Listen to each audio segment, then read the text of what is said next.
Hello dear friends, तो मैं हूं आरती। संस्कृति पीसीएस यूट्यूब चैनल पे आप सभी का स्वागत है। मैं हाजिर हूं एक नए विषय को लेकर के।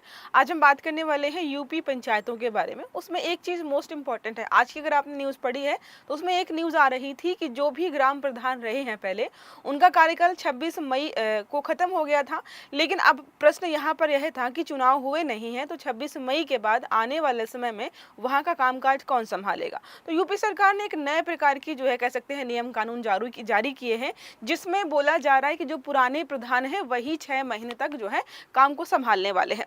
अगर आपने जो है ग्राम पंचायत हो गए या इनके बारे में अच्छे से पढ़ा है तो हाँ, हमें पता है कि अगर चुनाव ना हो पाए तो काम को एक्सटेंड कर सकते हैं। लेकिन इससे पहले कई जगह ऐसा होता था कि ग्राम प्रधान नहीं, एक दूसरा जो है अधिकारी होता था, उसको काम संभालने के लिए दिया जाता था। अब मोस्ट इंपॉर्टेंट बात यहाँ पर यह हो जाती कि कब तक, 6 महीने, चलो ठीक है, ओके। और कौन कौन से प्रकार के काम करने वाले हैं, कौन से संवैधानिक प्रावधान में यह बताया गया है कि जो ग्राम प्रधान होते हैं वो 5 सालों तक कार्यकाल पर रहेंगे और काम खत्म हो जाने के बाद, कार्यकाल खत्म हो जाने के बाद भी अगर चुनाव नहीं हो पाते हैं, सीट खाली ना जाए, तो किस प्रकार की चीज़ें की जाती हैं, ये सारा हम यहाँ पे 1 बाय 1 कवर करने वाले हैं। और हम सबको पता है कि ग्राम पंचायत हो गए, म्यूनसिपैलिटीज़ होगी, इनसे बहुत ज़्यादा प्रश्न पूछे जाते हैं। तो चर्चा में क्यों आया है? क्योंकि यूपी में लगभग 57,694 ग्राम पंचायतें हैं, जिन सभी का कार्यकाल 26 मई को खत्म हो चुका है। लेकिन हम सबको पता है कि ओबीसी आरक्षण की वजह से ओबीसी के कितने जो है कैंडिडेट्स यहाँ पर उतरेंगे, इसके अलावा हम सबको पता है कि लिस्ट बन रही है, जो भी मतदाता हैं उनके, वो भी यहाँ पर तय नहीं हो पाई है, नहीं बन पाई। इन सभी कामों के चलते क्या हो रहा है कि जो भी पुराने ग्राम प्रधान हैं उन्हीं को बोला गया कि आप क्या करिए, 6 महीने तक काम करेंगे। तो 5 वर्षीय कार्यकाल हमने पढ़ लिया यहाँ पे कि खत्म हो चुका है। अब यहाँ पर सरकार ने जो निर्णय लिया है, आप इसको ये समझिएगा, ये निर्णय क्या है, अभी नियम कानूनों के तहत लागू नहीं हो रहा है। ये पहली बार ऐसा किया जा रहा है कि यूपी में पहली बार ऐसा हो रहा है कि जो भी प्रधान है वही कामों को संभालने वाले हैं। तो विजिलेंस हेड का मतलब समझ रहे हैं कि जो भी गांव में काम होता है, जैसे सड़कें साफ करवाना हो गया, नाली साफ कराना हो गया, लाइट के खंभे हो गए, स्ट्रीट लाइट्स हो गई, स्कूल परिसर वगैरह हो गए, जो भी छोटे मोटे काम है वो सारे यहाँ पर इनको करने के लिए दिए जाने वाले हैं। अब मोस्ट इंपॉर्टेंट बात यहाँ पर है कि सरकार ने आखिरकार फैसला दिया क्या है, क्या बोला है उसमें। तो क्या लिखा है, सभी निवर्तमान, निवर्तमान का मतलब होता है जो पहले कार्यकाल में थे, अब नहीं है, जो ग्राम प्रधान है अब अपने गांव में प्रशासक के रूप में काम करेंगे।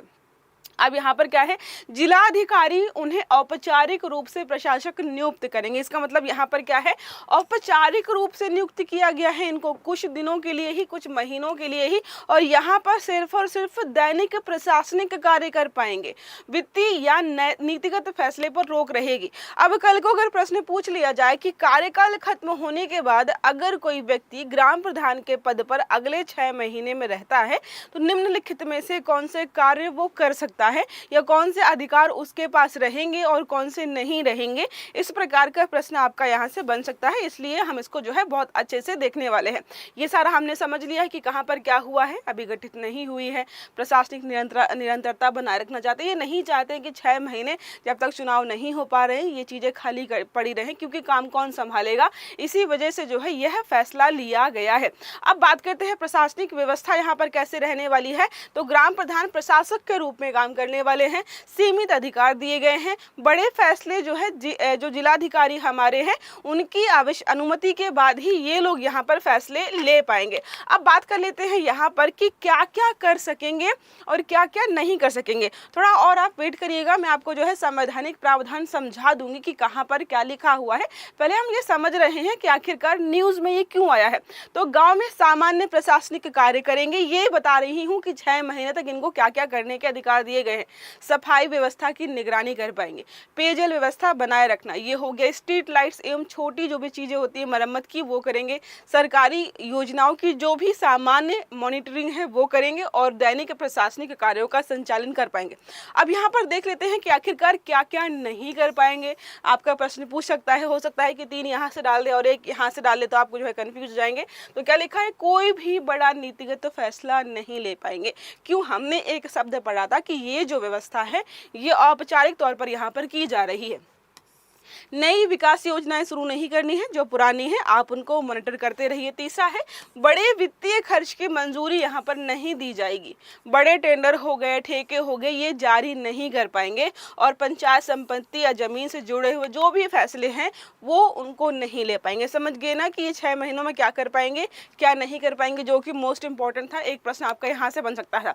अब बात करते हैं कि पहले क्या व्यवस्था थी, क्योंकि मैंने आपको बताया कि ये जो व्यवस्था की गई है यूपी में ये पहली बार है।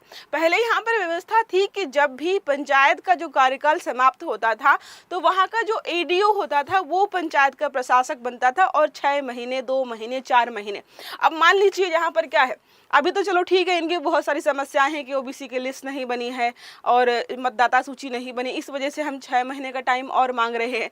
नॉर्मली अगर यहाँ पर ये चीज़ें सारी ऑलरेडी हों, लेकिन 26 मई को कार्यकाल समाप्त हो जाता तो चुनाव तो फिर भी करवाने पड़ते, कुछ महीने लगते, तब तक काम कौन संभालता। मान लीजिए वो 6 महीने नहीं, 2 महीने लगे, 3 महीने लगे, तब यहाँ पर एक एडीओ पंचायत, तो एडीओ होता था, उनको जो है यहाँ का प्रशासक बनाया जाता था। पुराने ग्राम प्रधानों को ही प्रशासक यहाँ पर बनाया जाता, तो ये अपने आप में थोड़ा नया हो जाता है। अब बात कर लेते हैं कि पंचायतों से संबंधित प्रावधान कौन कौन से हैं।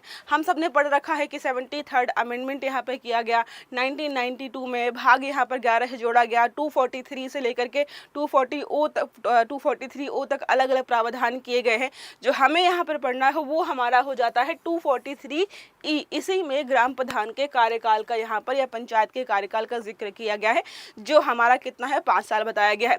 अब यहाँ पर 73rd और 74th आपने हमेशा साथ में ही पढ़ा होगा। ये हमने पढ़ लिया कि 11वां यहाँ पर है, सॉरी ठीक है, भाग 11वां हो गया, आर्टिकल भी हमने समझ लिए, 11th शेड्यूल में रखा गया है, 29 विषय इनके पास रखे गए हैं। अब म्युनिसिपैलिटीज के बारे में बात करते हैं तो 1992 का ये भी है, 74th अमेंडमेंट हो जाता है, इसको रखा गया है 11A में। दूसरा बात कर लेते हैं यहाँ पर 243P से लेकर के 243ZG तक इनको जो है यहाँ पर अलग अलग प्रकार के प्रावधान किए गए हैं, 12th शेड्यूल में रखा गया है। ठीक है, इनका यहाँ पर 11 हो गया, इनका 12th शेड्यूल हो जाएगा।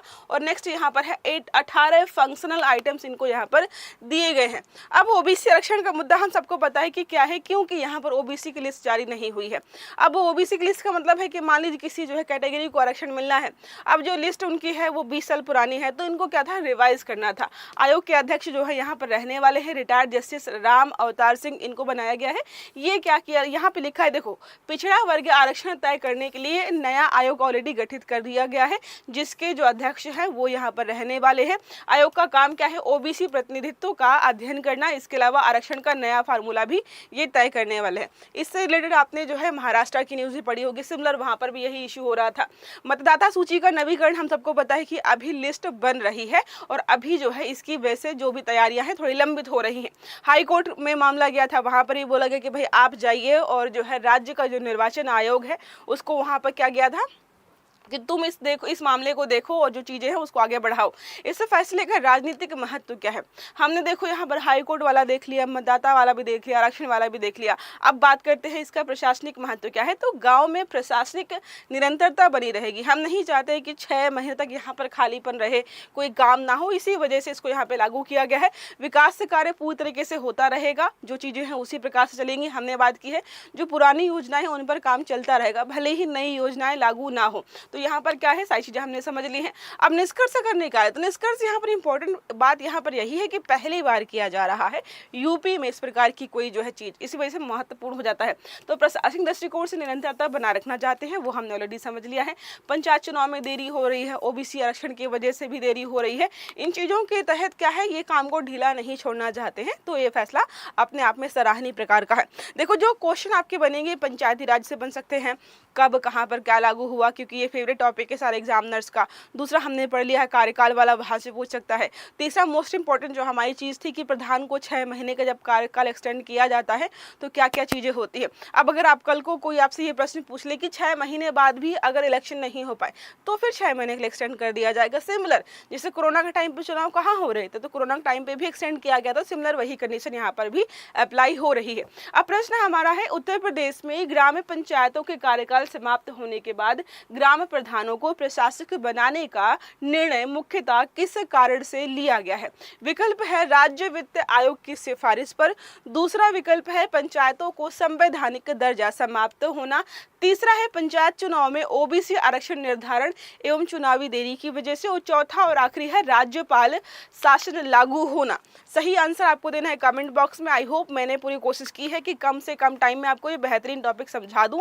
अगर टॉपिक समझ में आया है तो वीडियो को लाइक करना है, चैनल को सब्सक्राइब करना है। अब हम मिलेंगे संस्कृति आईएएस के यूट्यूब चैनल पर 3 बजे, जहाँ पर हम डिस्कस करने वाले हैं बहुत बेहतरीन साइंस टेक का टॉपिक। आई होप आप में से बहुत सारे लोग मुझे वहाँ पर ज्वाइन जरूर करेंगे। तब तक अच्छे से पढ़िएगा। Have a good day, thank you. और क्वेश्चन का आंसर आपको कमेंट बॉक्स में दे करके जाना है, ठीक है।